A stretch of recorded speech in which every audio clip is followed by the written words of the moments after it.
आज राष्ट्रवादी कांग्रेस पार्टी छत्रपति संभाजीनगर औरंगाबाद की तरफ से विभागीय आयुक्तों को एक निवेदन दिया गया। जो उम्मीद पोर्टल वक्फ माल भत्ता की जो नोंदनी की तारीख है, वो तारीख के बढ़ाने के एतबार से आज हमने उनको निवेदन दिया है। और जो भी उसमें दिक्कतें आ रही, परेशानी आ रही है ऑनलाइन करने के एतबार से, और सिस्टम में जो कमी पेशी हो रही है, मतलब जैसा जनसंख्या उनकी कम है, एक आदमी बिठाए उसको 30,000 लोगों का लोड है, तो एक आदमी उतना लोड बेयर नहीं कर सकता, उतना अकेला उसको ये नहीं कर सकता। तो हमने वो बढ़ाने के एतबार से, जनसंख्या के एतबार से साहब को हमने एक निवेदन दिया है। और जो सारी चीज़ें थी, सारी तफसील से हमने साहब के पास रखी है, और साहब ने भी हमको आश्वासन दिया है, विभागीय आयुक्त साहब ने, कि हम जल्द से जल्द उसको बढ़ाने की कोशिश करेंगे और तारीख में भी इजाफा करेंगे। आज राष्ट्रवादी कांग्रेस पार्टी अजीत दादा पवार गठ की तरफ से हमारे शहर अध्यक्ष अभिजीत भैया देशमुख के आदेश पर डिविजनल कमिश्नर साहब से हमने मुलाकात की। मिलने का मकसद ये था कि उम्मीद पोर्टल पर जो अभी वक्फ के डॉक्यूमेंट्स अपलोड किए जा रहे हैं, उसमें तारीख की तौसी एक्सटेंशन के ताल्लुक से किया गया है। गवर्नमेंट की तरफ से 5 दिसंबर 2025 तक इसकी आखिरी डेडलाइन दी गई है। इसी को 3 से लेकर 6 महीने बढ़ाने के लिए हमने डिविजनल कमिश्नर साहब को एक लेटर दिया है और ये कहा है कि प्रेसिडेंट ऑफ इंडिया और गवर्नमेंट से आप वार्तालाप करें और ये डेट में एक्सटेंशन के लिए आपकी तरफ से आप लेटर दें। ये डेट बढ़ाने का मकसद ये है कि वक्फ बोर्ड उम्मीद पोर्टल पर जो डॉक्यूमेंट्स अपलोड किए जा रहे हैं, सबसे पहले तो उम्मीद पोर्टल पे जो बहुत स्लो चल रहा है, इसकी वजह से लोगों को दिक्कतें आ रही है। दूसरी बात यह है कि लोगों को जो डॉक्यूमेंट्स अपलोड करना है, उसके लिए एक सर्टिफाइड कॉपी लोगों को निकालना पड़ रहा है, जिसके लिए वो मेन वक्फ बोर्ड ऑफिस जो है पंचक्की, वहाँ पर आना पड़ रहा है। पूरे डिस्ट्रिक्ट का, पूरे महाराष्ट्र का लोड यहीं पर है। डॉक्यूमेंट निकाल के अपलोड करने के लिए लोगों को काफ़ी दिनों यहाँ इंतज़ार करना पड़ रहा है। तीसरी बात यह है कि हर डिस्ट्रिक्ट में एक आदमी दिया गया है और उस पर हज़ारों जो इंदराज है वक्फ बोर्ड की प्रॉपर्टीज़ का, वो एक आदमी के करने की बस की बात नहीं है। जब वक्फ अमेंडमेंट बिल जब जाहिर हुआ गवर्नमेंट की तरफ से, जब लोगों में काफ़ी दिन 3-4 महीने इसी में संभ्रम में चले गए कि इस पर करना क्या है, उसके बाद जो है वक्फ बोर्ड को जैसा अवेयरनेस लोगों को करना चाहिए था, उसलिए नहीं हुआ है, जिसकी वजह से बहुत कम दिन बाकी रह गए और लोगों की उतनी तैयारी नहीं हुई है। इसकी वजह से डर ये है, खदशा ये है कि कई वक्फ प्रॉपर्टीज़ जो है वो उसका इंदराज नहीं होगा कम टाइम की वजह से। इसलिए हमारी डिविजनल कमिश्नर साहब को हमने लेटर दिए कि इसकी मियाद जो है, इसकी तारीख 3 से 6 महीने बढ़ाई जाए। डिविजनल कमिश्नर साहब ने हमारी बात पूरी ध्यान से सुनी और उन्होंने वादा किया कि हम ये आपकी जो मांग है, ये जल्द से जल्द गवर्नमेंट ऑफ इंडिया को, भारत सरकार को भिजाएंगे। देखिए, वक्फ दुरुस्ती अधिनियम के तहत जो सेंट्रल गवर्नमेंट ने वक्फ प्रॉपर्टी का इंदराज करने के लिए, उसकी नोंदनी करने के लिए जो 5 दिसंबर की डेट जो तय की थी, जो बॉटम डेट गवर्नमेंट ने बताई थी, सभी जानते हैं कि हमारे देश में जो है तो शिक्षा की कमी है, तालीम का फुकदान है। ऐसे बहुत सारे लोग हैं जिनके पास आज तक गवर्नमेंट का ये मैसेज नहीं पहुंचा है। आज भी हमारे स्टेट में, हमारे राज्य में ऐसी बहुत सारी ज़मीनें हैं, बहुत सारे प्लॉट्स हैं, बहुत सारी मस्जिदें हैं, बहुत सारे देवस्थान हैं, जिनको जागृत करना ज़रूरी है कि वो गवर्नमेंट के इस कानून के तहत जो है तो अपना इंदराज जो है तो जाकर करे। हाँ, आज मसला ये है कि 30,000 लोगों का बर्डन जो है तो एक ऑफिसर के कंधे पर डाल दिया गया है और उसकी बॉटम डेट जो है तो 5 दिसंबर दी गई है। मेरा मानना है और हम सभी का मानना है कि ये जो है 5 दिसंबर तक इस काम की तकमील होना नामुमकिन है। इसलिए राष्ट्रवादी पार्टी शरद पवार, अजीत पवार के तहत इस शहर के जो जिम्मेदार लोग हैं वो यहाँ पर डिविजनल कमिश्नर ऑफिस पहुंचे हैं और उन्होंने यहाँ पर मांगनी की है कि जो 5 दिसंबर की जो है तो आखिरी बॉटम डेट गवर्नमेंट ने करार दी है, उसमें 3 माह से 4 माह की जो है तो बढ़ोतरी की जाए। और डिविजनल कमिश्नर साहब ने जो है तो हमसे वादा किया है कि वो पूरी कोशिश करेंगे कि वो हमारी मांग को जो है तो सेंट्रल गवर्नमेंट तक पहुंचाए। आज राष्ट्रवादी कांग्रेस पार्टी औरंगाबाद शहर जिला छत्रपति संभाजीनगर की तरफ से यहाँ पर हमारे अध्यक्ष अभिजीत भैया देशमुख, हमारे युवक के अध्यक्ष मयूर जी सोनोने, हमारे प्रदेश के पदवीधर के मुकरम भाई, हमारे अल्पसंख्यक सेल के असद भाई पटेल और हमारे इमरान भाई और हमारे शहर जिला उपाध्यक्ष अशरफ पठान साहब और साथ में सभी दोस्त बरादर अशफाक भाई, इनकी जानिब से एक शिष्टमंडल आज विभागीय आयुक्त साहब को जो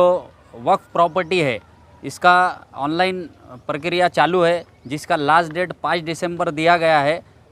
तो ये 5 दिसंबर तक होना पॉसिबल नहीं है, क्योंकि ख़ास करके पूरे महाराष्ट्र का हब और सेंटर विभागीय कार्यालय वक्फ ये औरंगाबाद में है और यहाँ पे हम यही देखा जा रहे तो एक आदमी इसके लिए अपॉइंट किया गया है और ये होना नॉट पॉसिबल है। जिस तरीके से सरकार योजनाएं लाती है, सरकार अलग अलग प्रकार के ऑनलाइन सिस्टम की प्रक्रिया चला रही है, वो ठीक है, घोषणा तो कर दे रहे हैं मगर उसका यंत्रणा उनके पास नहीं है। तो ये मद्देनज़र रखते हुए आज हमने एक निवेदन विभागीय आयुक्त साहब को मिल के सविस्तर उनसे 20 मिनट इस पे चर्चा हुई। चर्चा करके हमने उनको पूरा खुलासा दिया है। कुछ बातें विभागीय आयुक्त साहब को भी मालूम नहीं थी, उन्होंने सविस्तर से इसकी मालूमात ली हमारे से और हमको कहा है कि आपका निवेदन हम सेंट्रल गवर्नमेंट, महाराष्ट्र सरकार, वक्फ शासन को ये भेजेंगे और इस पे जल्द से जल्द डेट बढ़ाने का कोशिश करेंगे और इसमें स्मार्ट वर्क लाने के लिए भी हमने विनंती की है कि एक आदमी के बस की बात नहीं है, इसको कम से कम तालुका वाइज एक आप आदमी इसमें नेम हो। उसके बाद शहर के अंदर इसमें एडवर्टाइजिंग होना चाहिए। जब भी कोई बड़ा कोई घोषणा सरकार करती है, कोई स्कीम लाती है, कोई चेंजेस करती है तो उसका पहली बात तो ऐड दिया जाता है, बड़े बड़े इश्तिहार पेपर में दिए जाते हैं, पेपरों में ऐड उसका होल्डिंग लगाया जाता है। ये इसका कोई भी मैसेज किसी को दिया नहीं गया है, इसलिए इससे बहुत लोग महरूम है, बहुत लोगों को इसका मालूमात नहीं है। और अब कहीं जाके कुछ NGOs, कुछ पार्टी के पदाधिकारी इसमें जागरूकता कर रहे हैं। तो आज हमने यही मैसेज लेके आज हमारे विभागीय आयुक्त साहब को निवेदन दिया है और मैं आपके सभी के माध्यम से ये सभी शहर के जो जागरूक नागरिक है, जो विविध NGOs में काम करते हैं, सामाजिक कार्यकर्ता है, उनको भी मैं विनंती करूंगा कि इसमें भी आप हाथ-बार लगाइए और सरकार को मदद करिए, वक्फ बोर्ड को मदद करिए और जिसका हक है, जो अपने हक के लिए लड़ रहा है, उसको उसमें मदद करिए। हमारे नेता अजीत दादा पवार साहब इस राज्य के मुख्यमंत्री, उप मुख्यमंत्री, इनकी फुले शाह अम्बेडकर, ये हमारे विचार है और ये विचारों के माध्यम से ही हम इस शहर के अंदर, राज्य के अंदर लोगों के, सामान्य लोगों के लिए काम करते हैं।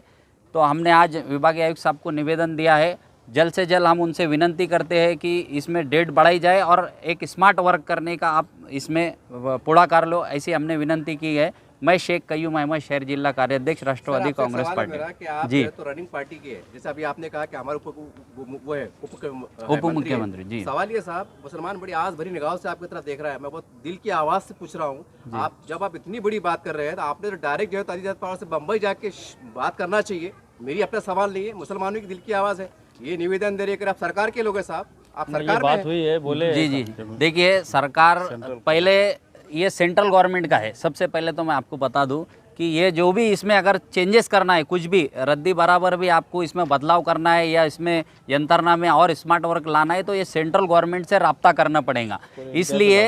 हाँ, इसलिए जब जाके ये इसमें चेंजेस होगा तो हमारा काम है, हम नीचे से ऊपर जाते हैं, हम ऊपर से नीचे नहीं। हम पहले हमारे वक्फ बोर्ड को हमने एक निवेदन दिए, उसके बाद में हमने जो इसके रिजिजू जो केंद्रीय मंत्री है वक्फ मिनिस्टर, उनको हमने एक मेल किए और अब हम यहाँ पे विभागीय आयुक्त साहब को ये निवेदन देके इसका इनवर्ड लेके माननीय अजीत दादा पवार साहब को 100% मिलेंगे और उनसे भी विनंती करेंगे जल्द से जल्द। और मैं आपको एक बताता हूं कि जिस तरीके से रिस्पांस हमारे विभागीय आयुक्त साहब ने दिया है, जिस तरीके से रिस्पांस हमको हमारे नेताओं से मिला है, कि मैं आपको गवाही देता हूं कि इसमें 100% डेट भी बढ़ेंगी और इसमें जागरूकता भी आएंगी। हाँ, आज राष्ट्रवादी कांग्रेस पार्टी अजीत पवार की तरफ से हमारे सभी शहर के तमाम जिम्मेदार और प्रदेश के जिम्मेदार सब ने मिलकर एक निवेदन दिया कि आज वक्फ बोर्ड के अंदर उम्मीद जो पोर्टल है, वो पोर्टल जो तो सही खास चलता नहीं है और उसकी वजह से जो तो वो सब पूरी प्रॉपर्टी उसके अंदर जो दर्ज नहीं हुई है, तो इसलिए अब ये इसकी जो तो मुद्दत बढ़ करके इन्होंने देना और उसके अंदर टाइम बढ़ा के देना तकरीबन 2-3 महीने का, और ऐसा हमने जो तो मांगनी रखे। और जितने भी हमारे जो इसके मुतालिक लोग हैं वक्फ की, जिनके पास प्रॉपर्टी है, जो दरगाह है, मस्जिदें है, मदरसे है, उन सबसे भी हमारी ये अपील है कि उन्होंने अपने अपने प्रॉपर्टी के कागजात जमा करके वहाँ पर उम्मीद पोर्टल पर रजिस्ट्रेशन करा लेना, क्योंकि इससे पहले सही अवेयरनेस नहीं होने की वजह से बहुत सारे लोग अभी भी संभ्रम में और उन्होंने वो उसके ऊपर नोंदनी नहीं करा। अगर आज ये नोंदनी नहीं करेंगे तो आगे वो कंसीडर नहीं होंगी और वो प्रॉपर्टी जो है तो इसके अंदर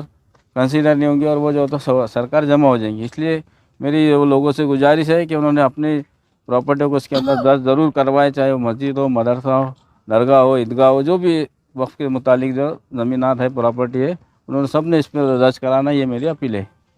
अस्सलाम वालेकुम रहमतुल्लाहि वबरकातुहू। मैं राष्ट्रवादी कांग्रेस अजीत दादा पवार, मैं अवेयरनेस करना चाह रहा हूँ हमारी जनता को कि भाई वक्फ पोर्टल के ताल्लुक़ से कि भाई जल्द से जल्द अपने प्रॉपर्टी को जल्दी जल्दी मर्ज कराए और जल्दी जल्दी अपना पोर्टल का भी क्लियर करे। और गवर्नमेंट से भी निवेदन करता हूँ मैं कि भाई वक्त जो साइट नहीं चल रही है तो उसको ज़्यादा से ज़्यादा कार्रवाई करते हुए करे। Thank you. आज राष्ट्रवादी काँग्रेस पक्षाच्या वतीने सन्माननीय विभागीय आयुक्त साहेबांना उमेद पोर्टल वक्फ बोर्डाची जी जमीन आहे, जिथं जिथं ज्या वक्फ बोर्डाच्या जमिनी प्रॉपर्टी असतील त्या प्रॉपर्टीचं ऑनलाईन ज्या पद्धतीने फिल करायचं होतं त्या पद्धतीने करण्यासाठी त्याला वेळ वाढवण्यासाठी त्याची मुदत शेवटची 5 डिसेंबर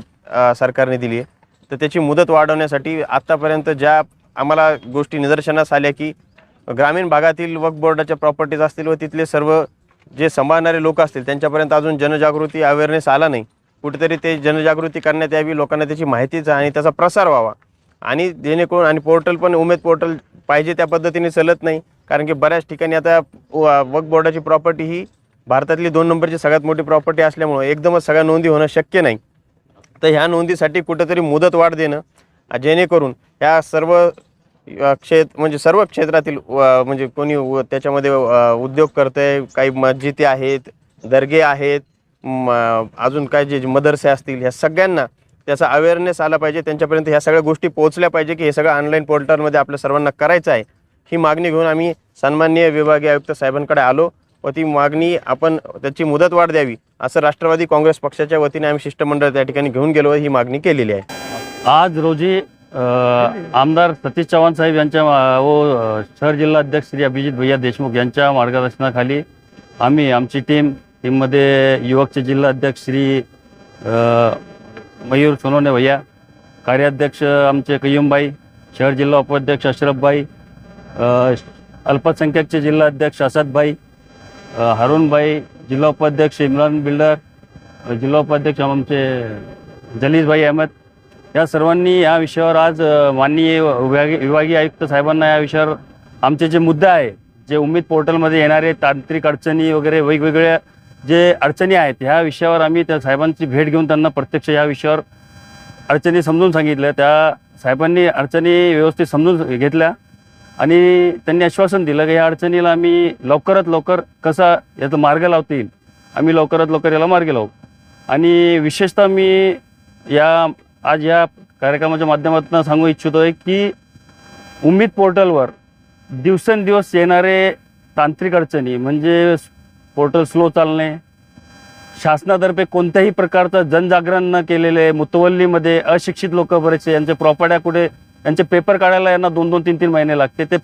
कुठून पेपर प्रोसेस करतील, असे अनंत अडचणी आहेत। तर शासनाला माझी एक विनंती आहे की शासनानं प्रत्येक जिल्ह्यामध्ये ग्रामीण आणि शहरी या विभागामध्ये एक जिल्हा केंद्रीय मार्गदर्शन केंद्रीय किंवा प्रशिक्षण केंद्र हे असं सुरू करावे, जेणेकरून लोकांमध्ये संभ्रम राहणार नाही आणि लवकरात लवकर कागद पेपर करता येईल। तरी हे असं मी प्रत्येक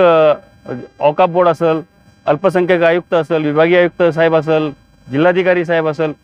या सगळ्यांना विनंती करतो। तसं आम्ही केंद्रीय मंत्री यांना एक ईमेलसुद्धा केलेलं आहे, केंद्रीय अल्पसंख्याक मंत्री, की ह्या आमच्या ज्या अडचणी आहे याच्याकडे लक्ष देऊन कमीत कमी 3 ते 6 महिने आम्हाला या वेळ वाढवून देणे, वेळ वाढवून दिल्यामुळे अनंत अडचणी ज्या आहेत ते दूर होतील, अशी आज आमच्या राष्ट्रवादी काँग्रेस पार्टी यांच्या माध्यमातून आम्ही विनंती केलेली आहे आणि आम्हाला अपेक्षा आहे की आमच्या या अर्जावर लवकरात लवकर विचार करून आम्हाला न्याय मिळेल। धन्यवाद, थँक्यू।